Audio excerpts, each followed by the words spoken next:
नमस्कार दोस्तों, मेरे YouTube चैनल में आप सबका स्वागत है, जहां हम बात करते हैं सेल्फ ग्रोथ, मोटिवेशन और कुछ ऐसी रियल स्टोरीज के बारे में जो आपको लाइफ में आगे बढ़ने में मदद करती है और आपको हिम्मत देती है। हमारी वीडियो का एक ही मकसद होता है, कुछ ऐसे सब जो आपकी जिंदगी बदल दे। तो आज हम बात करने वाले हैं एक ऐसी ही किताब के बारे में और उस किताब का नाम है the power of positive attitude.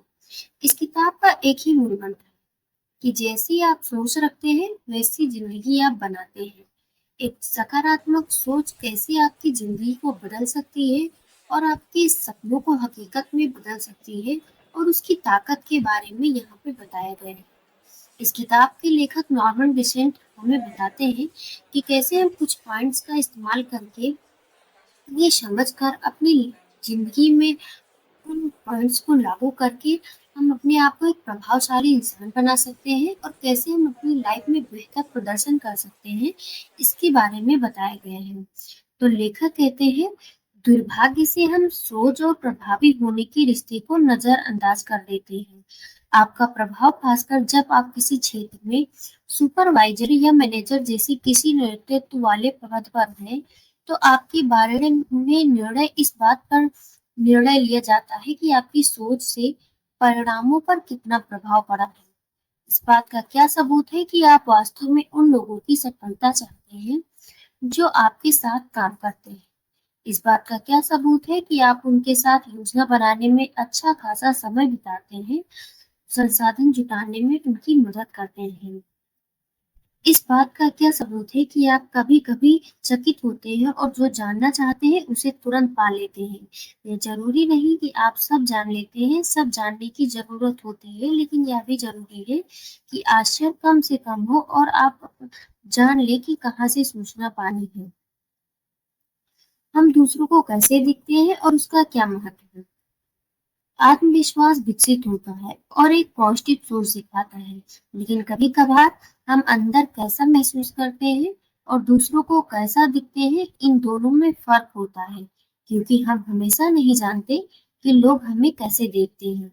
इसलिए यह जरूरी हो जाता है कि हम उनके दृष्टिकोण को अपने दृष्टिकोण में संतुलन में डालें। उदाहरण के लिए कुछ लोग अपने आप को इतनी गंभीरता से क्यों लेते हैं, क्यों वो लोग अपनी प्रतिष्ठा और सत्य दिखाकर इतनी संतुष्टि महसूस करते हैं। कुछ मामलों में ऐसा असुरक्षा के कारण होता है। उन्हें अपनी योग्यता पर पूरी तरह विश्वास नहीं होता, इसलिए वो अपनी श्रेष्ठता दिखाकर और दूसरों से पहचान पाकर अपने आप को दिलासा देते रहते हैं। घमंड दूसरा कारण है। हम सभी महत्वपूर्ण दिखना चाहते हैं, लेकिन बेवकूफ दिखते हैं जब हमारे अहंकार नियंत्रण में नहीं होते। अक्सर एक सकारात्मक सोच वाले कई व्यक्ति झुंड से निकलते हैं और लीडर बन जाते हैं। क्यों? पहला, अपनी सोच के कारण वो समस्याओं से ज्यादा अच्छी तरह से निपट सकते हैं, वो जॉब में ज्यादा कुछ हासिल कर सकते हैं और अपनी जिंदगी में ज्यादा खुश रहते हैं। लोग पॉजिटिव सोच वाले नेताओं को ज्यादा सम्मान देते हैं। तीसरा पॉइंट है अच्छी तरह से संवाद करना। संवाद करने में तकनीक के साथ साथ सोच को भी जरूरी स्थान देना होता है। जहां भी बातचीत हो रही हो, उदाहरण के तौर पर, वहां लक्ष्य होना चाहिए, ये रचनात्मक होना चाहिए। इसे यह पहचानना चाहिए कि दूसरे द्वारा उठाई गई समस्या और सवालों उनके लिए भी जरूरी है। सूचना तब शेयर करें जब आप राजी हो। दूसरे शब्दों में, लोगों को जानने दें कि उन्हें जितनी जल्दी हो सके चीजों को जानने का हक है। किसी चीज से पूरा ग्रुप क्या पाना चाहते हैं, सिर्फ ये नहीं कि आप क्या चाहते हैं, बल्कि दूसरे क्या चाहते हैं, उस चीज पर ध्यान दें।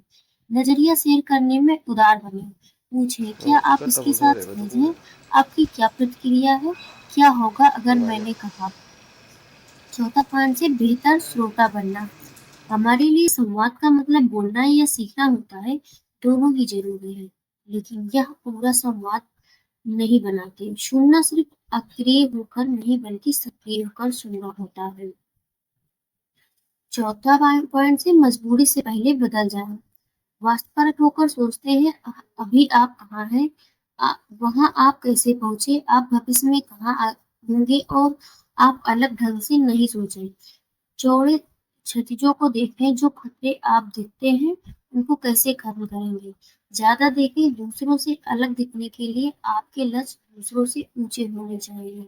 अपने विकल्प लागू रखें, अपनी श्रेष्ठ प्रतिभा का इस्तेमाल ज़्यादा विकल्प पर करें। मैं मैं उम्मीद करती हूँ आपको मेरी वीडियो बहुत पसंद आई होगी। अपना कीमती वक़्त देने के लिए आपका बहुत-बहुत धन्यवाद।